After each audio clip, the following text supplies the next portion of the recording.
கொங்கட்டு போன பின்பு தெய்வத்தை அறிஞ்சேன், எக்கத்தில் நின்று துதிச்சேன், ஏங்கி நெஞ்சி கொதிச்சேன். கைவிட்டு போன செல்வம் மீண்டும் தான் வருமா? காயங்கள் அறிவிடுமா? காலம் மாறி வருமா? இருண்ட வானம் வெளுக்குமா?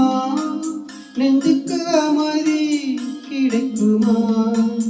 இருண்ட வானம் வெளுக்குமா? நெஞ்சுக்கு அமைதி கிடைக்குமா? அம்மா நீ என்ன செய்ய மன்னிக்கணும் என்னத்தான் யார்கிட்ட சொல்லி அழுவேன்.